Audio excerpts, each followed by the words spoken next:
Hi, Assalamualaikum warahmatullahi wabarakatuh. Good day, everybody. Welcome back to PAF 3123. So, in this video, we will be talking about XBRL and integrated reporting.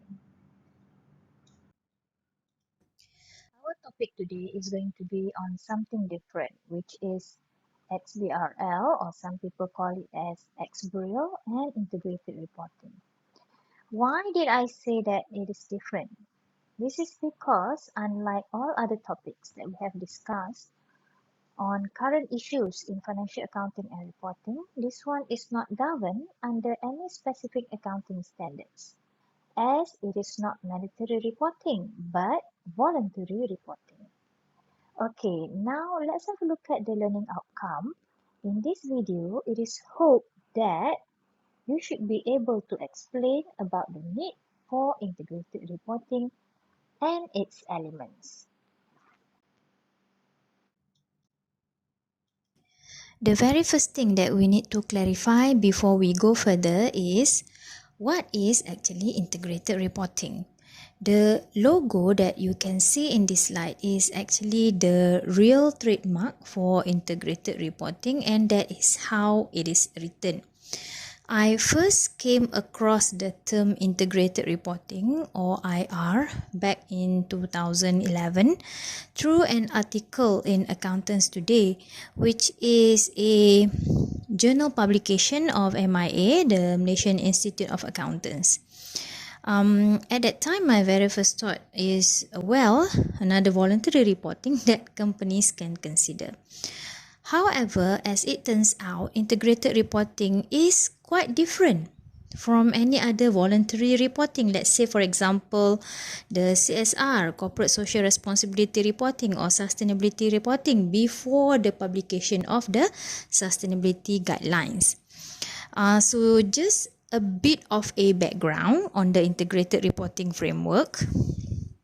The framework was first developed and introduced by the International Integrated Reporting Council, IIRC, on December 2013. Although the initiatives started way before that.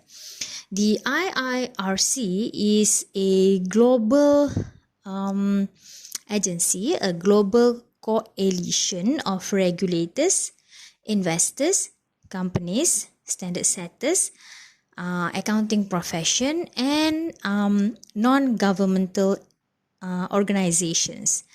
The IIRC explained that integrated reporting applies principles and concepts that are focused on bringing greater cohesion and efficiency to the reporting process, and adopting what they call as integrated thinking as a way of breaking down internal silos where information is prepared and communicated in pieces. So the objective is basically to reduce duplication. It improves the quality of information available to providers of financial capital, particularly to enable a more efficient and productive allocation of capital. An integrated report is a concise communication about how an organization's strategy, governance, performance, and prospects lead to the creation of value over the short, medium, and long term. So basically, integrated reporting focuses on value creation and what they call or the IIRC call as the capitals. Okay, kita akan tengok nanti ada 6 kesemuanya used by the business to create value over time, contributes to towards a more financially global economy. So this means that the integrated representation of a company's performance in terms of both financial and other value relevant information. Integrated reporting provides greater context for performance data. It clarifies how value-relevant information fits into operations or a business and may help make company decision-making more long-term. So, through integrated reporting, organizations are able to tell or to communicate a clear, concise, and integrated story to the stakeholders on value creation from their resources.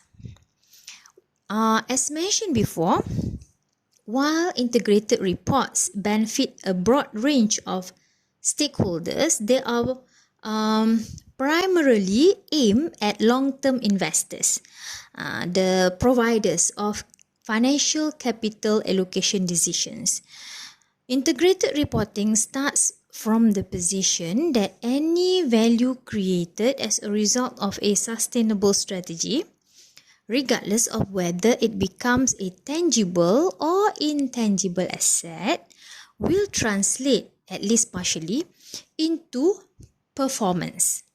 Market value will therefore be impacted.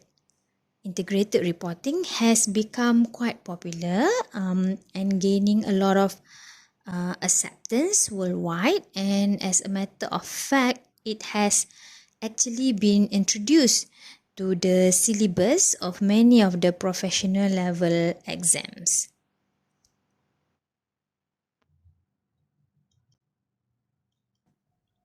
So, what are the benefits of adopting integrated reporting? It is claimed that there are many benefits of integrated reporting, and the list outlined in this slide is definitely not exhaustive.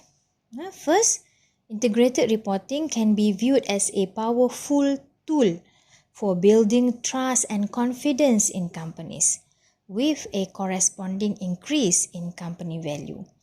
Integrated reporting is said to be the right framework for bringing together both financial and sustainability reporting.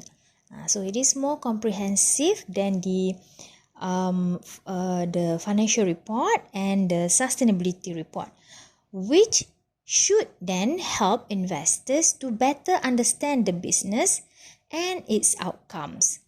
It is a single source of data that the stakeholder or the investors can access, since they can see the strategy, the growth, the performance, and the future direction of the business.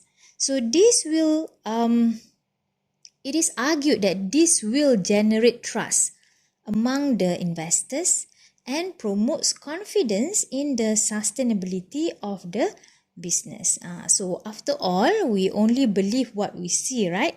Jadi kalau kita tak nampak benda-benda ni semua, jadi macam mana kita nak buat observation? Jadi pelabur pun akan kurang keyakinan.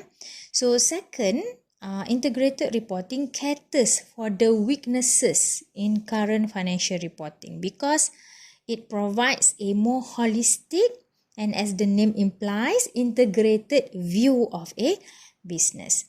The IIRC has identified 6 categories of capitals that are the basis of an organization's value creation. These are the financial capital, manufactured, intellectual, social and relationship, human capital, and natural capital. As we will see later on, these capitals are not entirely independent. The exact nature of their interaction is a function of organizational focus and beliefs. Apart from that, integrated reporting is also a tool for building trust and transparency, as it gives investors a greater and clearer insights into factors that affect business performance. In addition, it is also an advantage to the reporting company.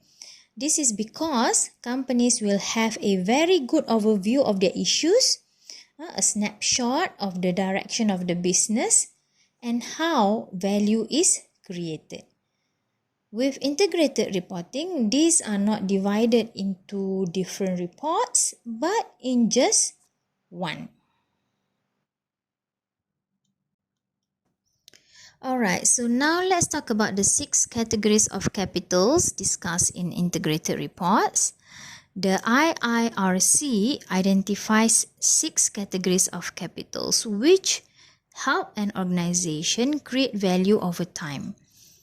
As you can see here, these are the financial, manufactured, intellectual, human, social and relationship, and natural capitals. Together, the 6 capitals are the basis of an organization's value creation. However, as mentioned before, they are not independent of each other. To take a simple example, if an organization, let's say, buys a new piece of equipment, a PPE, for its production process, the immediate effect of this will be to decrease the organization's financial capital, of course. That is the cost of the equipment. But to increase its stock of manufactured capital. Over time, the organization should then expect the increase in efficiency or productivity of the new machine. So in the form of increased outputs from its manufactured capital or the PPE to offset the initial decrease in financial capital, thereby adding value to the organization overall. Nonetheless, the extent to which organizations are building up or running down the various capitals that they have can have an important effect on the availability, quality and affordability of these capitals. This is of particular concern with respect to capitals that are in limited supply, such as skilled workers and those that are non-renewable, such as fossil fuels. So a reduction in those capitals could affect the long-term viability of an organization's business model and therefore its ability to create value over time. Therefore, the IIRC highlights that the integrated report also needs to encourage integrated thinking. Sekali lagi disebut integrated thinking within an organization. That is, management's understanding of the interconnections between functions, operations, resources and relationships which have an effect on the organization's ability to create value over time. So this is like the cornerstone of integrated reporting.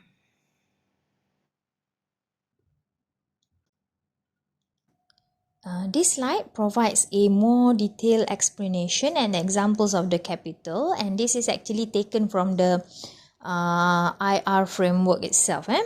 So we have the financial capital, that is the pool of funds available to an organization for use in the productions of goods or provision of services. So this financial capital can be obtained through financing such as debt, equity or grants, or generated through operations or investment generated internally by the organization. And then you also have the manufactured capital. Okay, so these are the physical objects available to an organization for the use in the productions of goods or services. Okay, for example, you have buildings, you have your PPE, and many more. Alright, so that is pretty obvious, I think. And then you have the intellectual capital. So this is the organizational knowledge-based intangibles such as your intellectual property, IP, for example, patents, copyrights, licenses, and then you have the so-called organizational capital, okay, such as tacit knowledge of your workers. You have the systems, procedures, protocols, and other intangibles associated with the brand and reputation that the company has developed over time. So this is what we call as intellectual capital. We also have the human capital, referring to people's competencies, their capabilities, their experience, their motivation to innovate, including their support to the organization's strategy. Next, you have the social and relationship capital. This refers to the institutions and relationships established within and between each community, between a group of stakeholders as well as other networks, with an ability to share information to enhance individual and collective well-being. So examples of this include, for example, the shared norms, common values, common behavior, key relationships, and approval from stakeholders to carry on with organizational operations. So if you can remember from the legitimacy theory and the stakeholder theory, we have talked about social, and we have talked implicitly about social and relationship capital.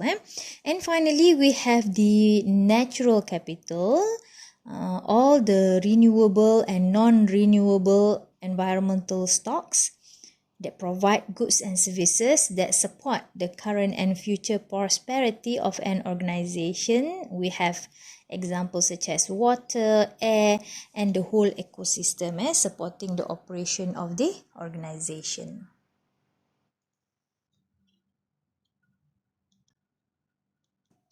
Why is there a need for integrated reporting? Is it not enough that we already have a lot of accounting standards that we have to follow? So what is exactly wrong with the current reports that companies are producing at the moment? So over the past 40, 50 years or so, the market value of organizations has slowly shifted from a price base, largely on tangible asset only, to greater emphasis on intangible asset.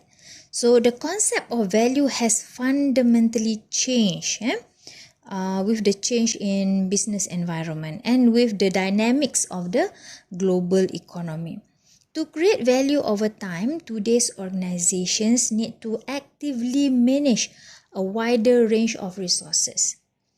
Intangible assets, such as the ones that we have seen previously, the intellectual capital, for example, research and development, R&D, brand value, natural capital, human capital, and whatnot, have become as important as tangible assets in many industries.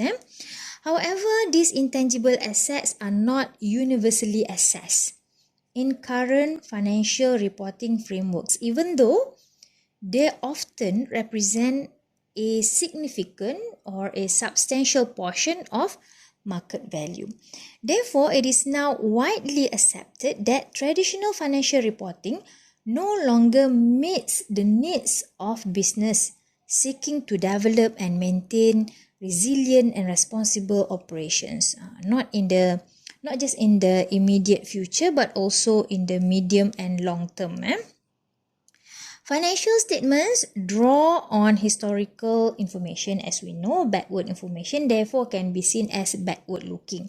They also focus heavily on financial capital, whereas as we have discussed before, success for many organizations today depends on other resources such as the expertise of their people, their intellectual property developed through R&D, their interaction with the environment and the societies in which they exist. So integrated reporting in this sense was developed to fill in such reporting gaps. Alright, so this slide shows some of the information that investors as financial providers demand from business. This include, among others, companies' explanation of the business model that they use, how they generate cash, how they create value, their dependencies on key relationships and resources, and how the business is positioned in their wider value chain. you can see by yourself that most of this information are in fact non-financial information. Okay, forward-looking information which are not covered under most traditional financial reporting system. So this means that businesses need to do something about the information required or needed by the investors, since these investors are the main financial providers. When talking about integrated reporting or any other voluntary reporting and disclosures, there is no escaping from talking about the evolution, sampai tersasul, evolution of corporate reporting. After all, if there is no demand, then definitely companies don't have to supply this information, betul tak? So we can see over the past 50, 40 years or so, organizations have been disclosing an increasing amount of information in order to satisfy the demands of stakeholders. Back in the early days when businesses were a lot less complicated, a lot less global, the information required from investors were also a lot less complicated. Minimal aggregated financial information as required by the accounting standards then should be adequate to meet the needs of these investors and help them to make informed economic decisions. However, as business expand, business grow and become more and more complicated, globally competitive, a more diverse, wide range forward-looking type of information is required by these investors. Therefore, they have offered complementary information to, I'm referring to the company, they have offered complementary information to providers of financial capital who increasingly view the snapshot reflected by the financial statements and sustainability reporting as being insufficient.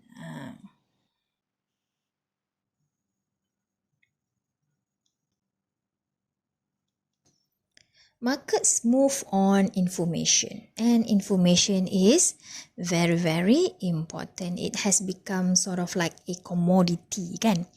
The more forward-looking and detailed information organizations provide, the more efficiency markets operate. Therefore, organizations need to explain their value creation goals from a new perspective. A perspective that accounts for both intangible and tangible assets and quantifies whenever possible the value they create from a broader economic, social and environmental perspective.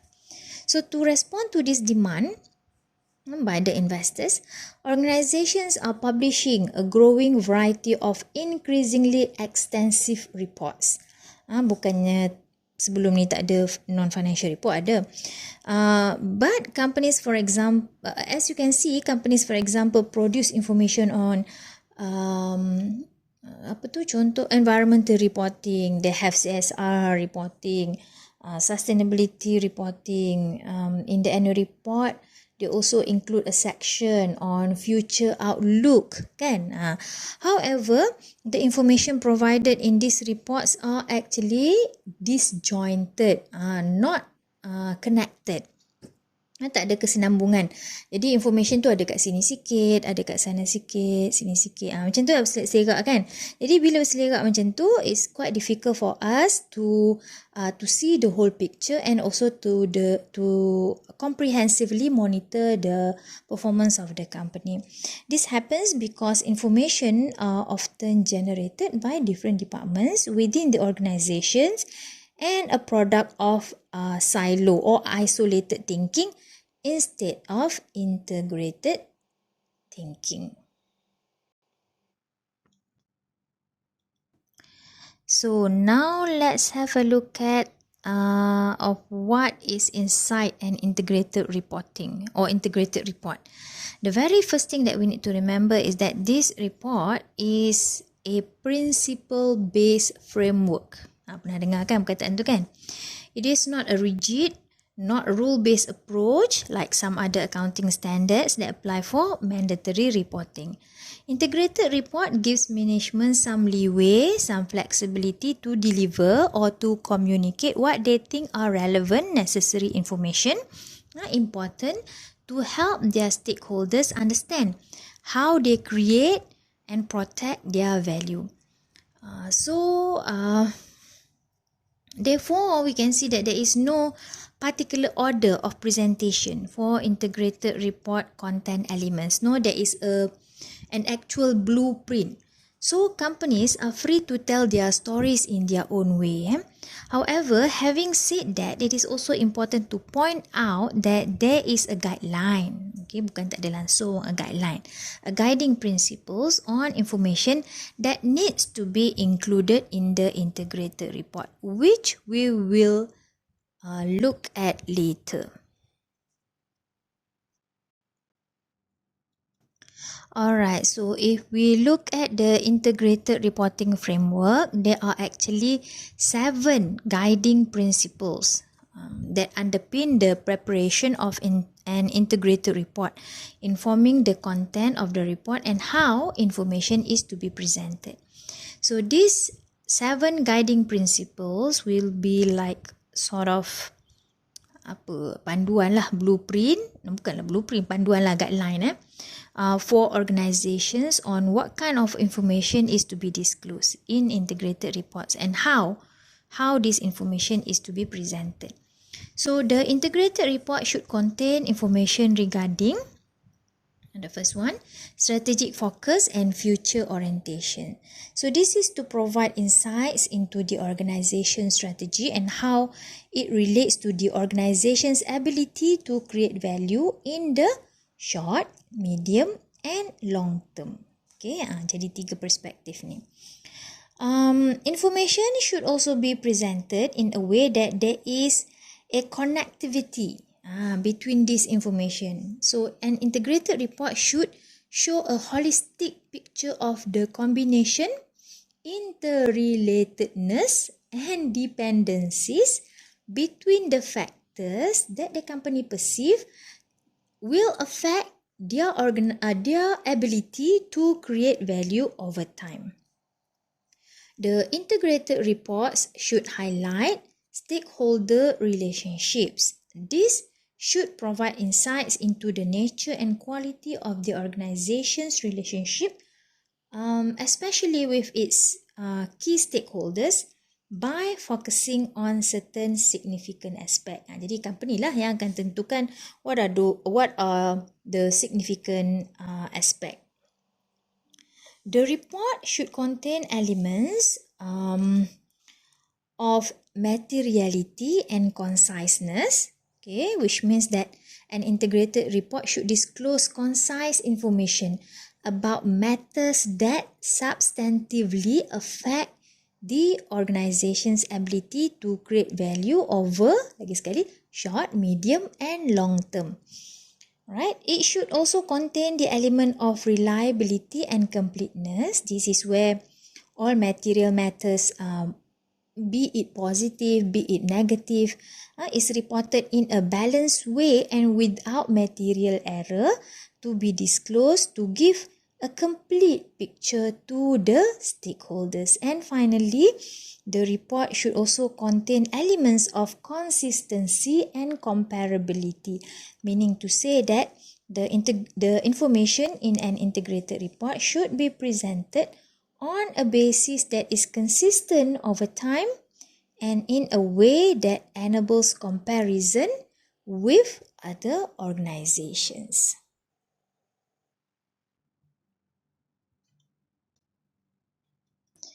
In addition to the 7 guiding principles, an integrated report should include 8 content elements that are fundamentally linked to each other and are not mutually exclusive. First is the organizational overview and external environment. What does the organization do and what are the circumstances under which it operates? Number 2 is governance. How does the organization's governance support its ability to create value in the short, medium and long run? Number 3 is business model. Number 4, risk and opportunities. What are the specific risks and opportunities that affect the organization's ability to create value over the short, medium and long term? And how is the organization is dealing with them? Number 5 is strategy and resource allocation. Where does the organization want to go? And how does it intend to get there? Number 6, performance. To what extent has the organization achieved its strategic objectives for the period? And what are its outcomes in terms of effects on the capitals? Number 7 is the outlook. What are the challenges? What are the uncertainties the organizations are likely to face in pursuing its strategy? And what are the potential implications for its business model and future performance? And finally, in terms of the basis of presentation, how does the organization determine what matters to include in the integrated report, and how are such matters quantified or evaluated? So these are actually taken from the framework itself. So I would strongly suggest for you to refer to the IR framework uploaded in my Guru for the details about these content elements.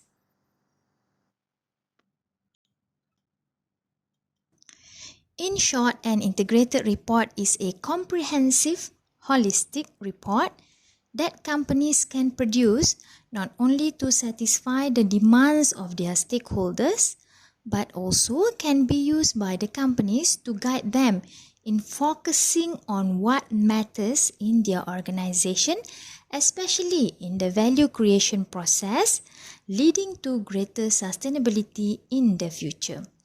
Integrated reporting recognizes, however, that companies alone are unable to create value by themselves, but rather value is influenced by the external environment within which they operate, and that value is created through the relationships and interdependencies with multitude stakeholders such as employees, customers, suppliers, as well as the society or communities, known as the capitals, like we have discussed earlier. Therefore, recognizing the importance of this ecosystem within which companies operate, their success and sustainability over the long run depends on how well they can manage these resources.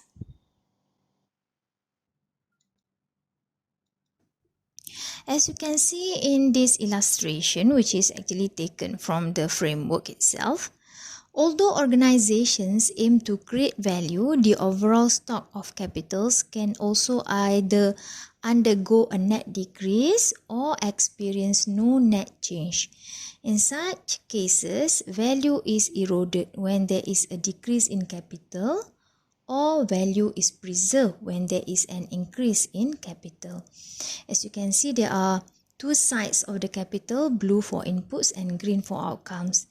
As we have discussed before, the use of any one type of capital can reduce another type of capital. Say for example, you want to invest in a more advanced technological equipment. So an increase in manufactured capital means a decrease in financial capital, since there will be an outflow or investment. However, in the medium or long run, this investment is expected to increase efficiency and productivity, resulting in an increase in financial capital.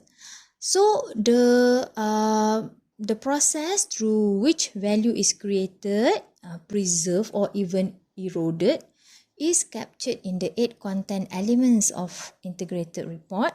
That is, the organization will tell a story, or communicate to their stakeholders or users of integrated report information of how such value is created.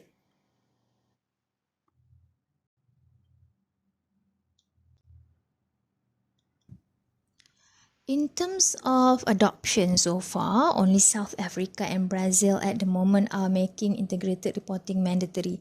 However, if you look closely and read various articles on integrated reporting adoption, these two countries also adopt only certain parts of integrated report, meaning that not all are mandatory. Nonetheless, a lot of capital markets are starting to recognize and acknowledge the importance of integrated report. And Malaysia, for example, is also listed as one of the most active capital market in its region to aggressively adopt integrated report. So, this article here examine voluntary integrated reporting disclosure among the top 50 public listed companies in Bursa Malaysia. And as you can see here, the underpinning theories used to argue for the implementation of integrated reporting are the agency theory and legitimacy theory. The study found that the integrated reports prepared by these top 50 companies are in line with the international guidelines, including ISO 26000, okay, the GRI Global Reporting Initiatives, and the Integrated Report Framework respectively, although there are more rooms for improvement. Interestingly, among the sample firms examined, the GLC, government-linked companies, were found to have more tendencies to adopt integrated reporting practices.